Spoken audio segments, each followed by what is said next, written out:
Maintenant, mon père était resté silencieux, me fixant avec des yeux pleins de larmes qui coulaient abondamment, offrant un tableau incroyablement sincère. Martin a soupiré et a adopté un ton cordial pour calmer les choses. Les enfants disent des choses dures quand ils font une crise, nous comprenons. Il a fermé son bloc-notes, clairement décidé à mettre fin à la visite. Mais le vieil homme aux cheveux blancs, resté silencieux jusque-là, a parlé soudainement. Alors pourquoi te frappe-t-il? À peine avait-il prononcé ces mots que les sanglots silencieux de mon père se sont brusquement arrêtés. La main de ma mère, tendue vers sa tasse de thé, est restée suspendue en l'air. Tous les regards dans la pièce se sont tournés vers moi. J'ai regardé mon père et j'ai dit avec un calme extrême, parce que ce n'est pas mon vrai papa. Mon vrai papa ne lui ressemble pas du tout. Le visage de mon père est devenu instantanément blanc comme un drap. Mais au bout d'un instant à peine, il a repris cette expression douloureuse et résignée, secouant la tête avec découragement. Ce garçon, je ne sais vraiment plus quoi faire de lui. Martin a rangé son dossier en disant qu'il vérifierait les informations avant de procéder à une autre visite. Le vieil homme aux cheveux blancs est sorti en dernier. Il s'est arrêté sur le seuil, s'est retourné vers moi et m'a longuement regardé, scrutant chaque détail comme s'il voulait me lire à l'intérieur, comme s'il cherchait à déchiffrer un secret caché sous les apparences. Pourtant, il n'a pas prononcé un seul mot. Quand la porte d'entrée s'est refermée avec un claquement sec, mon père m'a saisi brutalement le bras, m'a traîné dans le couloir et m'a jeté dans la salle de bain. La lumière s'est éteinte et la porte a été verrouillée de l'extérieur,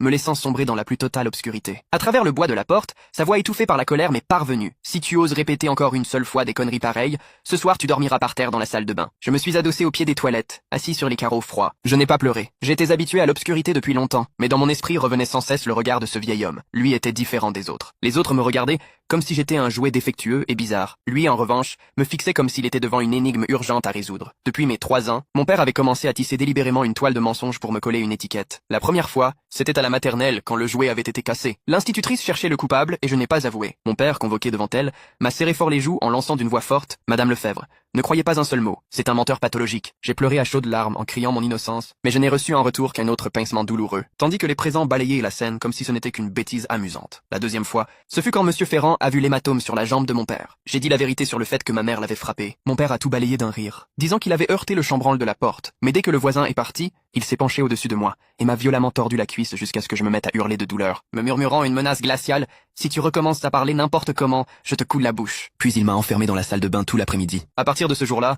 je n'ai plus jamais mentionné les violences de ma mère à son encontre.